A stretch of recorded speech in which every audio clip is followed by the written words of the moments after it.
চোখ কালো কাপড় দিয়ে বাঁধা, হাত দুটো পেছন থেকে মুড়ে বেঁধে দেওয়া হয়েছে, পায়ে পরানো হয়েছে বেড়ি। দু তিনজন পুলিশ কর্মী গালিগালাজ দিতে দিতে কোথায় যেন নিয়ে যাচ্ছে এক বন্দীকে। বন্দীর মনে ঠিক তখন কি প্রশ্ন জাগতে পারে? আর কয়েক মিনিট বা ঘন্টা হয়তো, তারপরে ক্রস ফায়ার করে তাকে মেরে ফেলা হবে।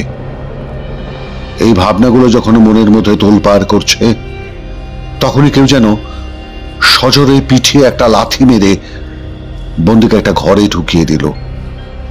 সরিয়ে ফেলা হলো বন্দীর চোখের কালো কাপড়। বন্দী নিজেকে পেলেন 3 ফুট বাই 7 ফুট একটা ঘরে। একটা ক্ষীণ বাতি জ্বলছে, ঘরটায় প্রচন্ড দুর্গন্ধ, এই যেন একটা নরক।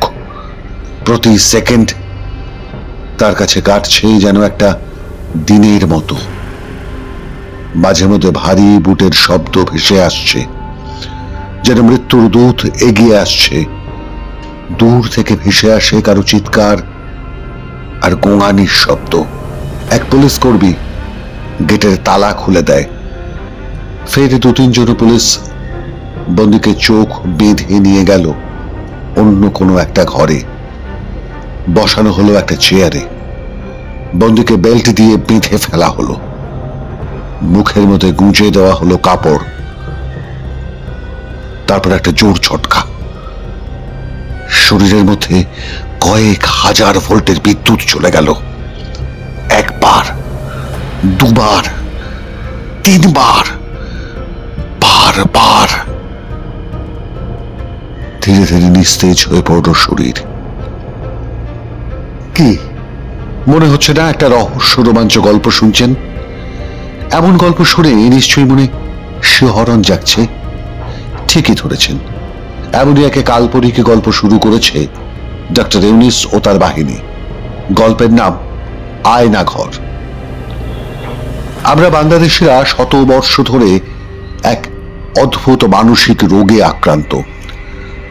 সেটা হলো অযৌক্তিক কাল্পনিক গল্প কাহিনীতে মজে থাকতে পছন্দ করা।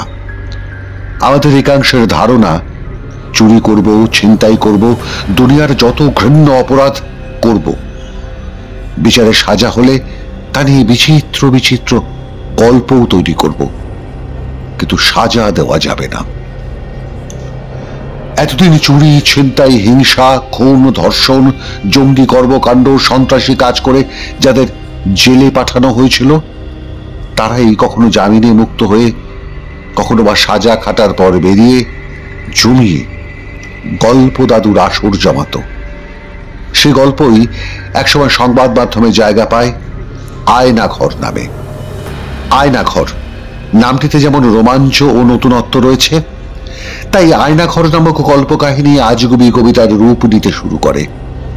ধরা যাক, যদি বলা হয়, আহা আজি কি জ্যোৎস্না রাতি, আকাশে উড়েছে একদল সাদা হাতি, হলুদ বনের সবুজ বাঘ, ঘাস খাচ্ছে খাচ্ছে খাক। আয়না ঘরের কাহিনীও এমনই এক আজগুবি কবিতার প্রতিরূপ। তাই গুজবের পিঠে ভর করে ভিন্ন মানুষের কাছে ভিন্ন কল্পনা মিশ্রিত হয়ে নানা রূপে প্রকাশ পেয়েছে। আর 5ই অগস্টের তথাকথিত গণ অভ্যুত্থানের পর আয়না ঘরের কাহিনী আরো জোরালো ভাবে অনেকটাই করোনা ভাইরাসের মতো ছড়িয়ে পড়েছে গোটা দেশে। সেই গুজব সংবাদ মাধ্যমে, সামাজিক মাধ্যমে বাক স্বাধীনতার ভেলায় ভাসাতে থাকে নানা চেনা আর অচেনা চরিত্র। সেই চরিত্রগুলির মধ্যে অন্যতম বাংলাদেশ সেনাবাহিনীর সাবেক ব্রিগেডিয়ার জেনারেল আব্দুল্লাহিল আমান আজমি।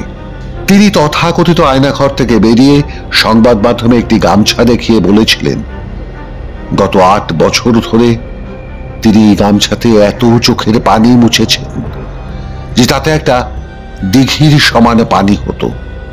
অর্থাৎ ওই গামছায় একটা দিঘি সমান জল ঢুকে গিয়েছে। কিন্তু তাঁতের ঘর থেকে জন্ম নেওয়া 8 বছরের পুরনো ওই গামছার ভাঁজটুকু নষ্ট হয় নাই। আয়নাঘর দিয়ে আমান আজমির অনুগল্প বাজারে আসার পরই আরো নানা চরিত্র ছাড় পোকার মতো বেরোতে শুরু করে। মজার বিষয়, আয়না ঘরে গুম করে রাখা নিয়ে নানা জনের বিচিত্র বিচিত্র আকাশ কুসুম গল্প এতটাই ভাইটাল হলো যে দেশের বহু মানুষ রাতে নিজের ঘরে বাথরুমে যেতেই ভয় পেতেন। লোকেরা নিজের বাথরুমকেও আয়না ঘর ভেবে মূর্ছা যেতে শুরু করেন। তথাকথিত গণ অভ্যুত্থানের পর প্রায় মাস দুয়েক বহু আয়না ঘরের খোঁজ হয়েছে, কিন্তু জনসাধারণের কাছে তেমন কোনো ঘরের খোঁজ দিতে পারেনি সেনা বা পুলিশ। কিন্তু ক্ষমতায় আসার ঠিক 6 মাস পর ডক্টর ইউনূস আচমকাই আয়না ঘর পরিদর্শন করতে গেলেন সদল বলে। সাজানো আন্তর্জাতিক সাংবাদিক, মানবাধিকার কর্মী, ছাত্র জনতা, উপদেষ্টাদের নিয়ে রীতিমতো আরো একবার আয়না ঘর নামক মহাকাব্যের নাটক মঞ্চস্থ করার চেষ্টা চালালেন মোহাম্মদ ইউনূস। গণ অভ্যুত্থানের 6 মাস পর এই প্রথম বাংলাদেশিরা চাক্ষুষ করল তথাকথিত আয়না ঘরকে। আচ্ছা, আপনাদের মনে একবারও প্রশ্ন উঠছে না, 6 মাস পর আচমকা আয়না ঘর নামক বিষয়টিকে আন্তর্জাতিক স্তরে প্রচার করবার চেষ্টা কেন চালাচ্ছে বর্তমান সরকার? আছে, কারণ আছে। গত 6 মাসে ইউনূস দেশে যেটি আমদানি করেছে সেটি হলো মবের জাস্টিস।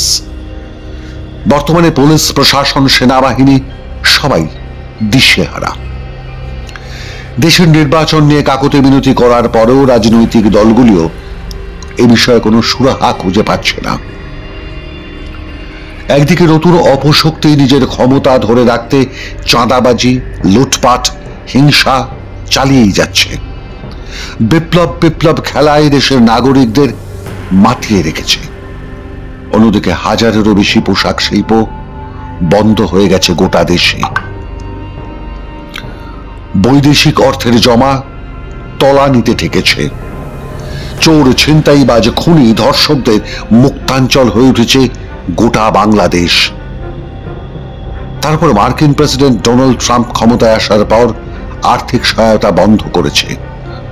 ঋণে চলা প্রত্যেকটি বিদেশি প্রকল্প স্তব্ধ হয়ে পড়ে আছে। এই পরিস্থিতিতে ইউনূস আঁচ করতে পারছেন। তার পায়ের তলার মাটি ক্রমশ গরম হচ্ছে। সুযোগ বুঝে দেশ থেকে না পালালে ক্ষিপ্ত জনতার হাতে তাকে মরতেও হতে পারে। দেশটা গৃহযুদ্ধের দোরগোড়ায় পৌঁছে গিয়েছে। আর এসব থেকেই নজর ঘোরাতে কখনো ভারত বিরোধিতার নাটক, সীমান্তে গন্ডগোলের উস্কানি, কখনো আয়না ঘরের গল্পকে রিব্র্যান্ডিং করা হচ্ছে। আর সেই গল্পে অপরিপক্ক অভিনেতা হিসেবে মঞ্চে নেমেছে আসিফ মাহমুদের মতো আধকাঁচা উপদেষ্টারা। তবে এখানেই শেষ নয়। ডক্টর ইউনূস নিষিদ্ধ জঙ্গি গোষ্ঠী জেএমবির এক সদস্যকেও নিয়ে গিয়ে আয়নাঘরের রাজসাক্ষী বানিয়েছেন। আরো একটা বড় কারণ হলো 13 ফেব্রুয়ারি ভারতের প্রধানমন্ত্রী নরেন্দ্র মোদীর সঙ্গে মার্কিন প্রেসিডেন্ট ডোনাল্ড ট্রাম্পের পূর্ব নির্ধারিত বৈঠক ছিল। স্বাভাবিক কারণেই গোটা দুনিয়ার নজর ছিল সেই ইভেন্টে। অনেকেই অনুমান করেছিলেন সেই বৈঠকে উঠে আসতে পারে বাংলাদেশ প্রসঙ্গ। তাই ওই বৈঠককে লক্ষ্য করেই তড়িঘড়ি আয়না ঘর নামক নাটকটি মঞ্চস্থ করেন ইউনূস, যাতে মোদি ট্রাম্পের বৈঠকে নেতিবাচক প্রভাব ফেলা যায়। কিন্তু কথায় আছে না, বাস্তব কল্পনার থেকেও বিচিত্র হয়ে ওঠে। ছবিতে পরিষ্কার হয়ে গিয়েছে, ঘরগুলিকে ভেঙে চুড়ে কাল্পনিক আয়না ঘরের রূপ দেওয়ার বৃথা চেষ্টা করা হয়েছে। কোথাও জানালা ভেঙে দেওয়াল তুলে দেওয়া হয়েছে, কোথাও ভেন্টিলেশনে নতুন এক্সস্ট ফ্যান লাগানো হয়েছে। ঘরের মধ্যে তৈরি করা হয়েছে নতুন বাথরুম, স্রেফ জনসাধারণের কাছে বিশ্বাসযোগ্য করে তোলার জন্য। কোথা থেকে একটা লোহার রিভলভিং চেয়ারকে এনে দেখানো হচ্ছে এখানে বসেই নাকি ইলেকট্রিক শক দেওয়া হতো।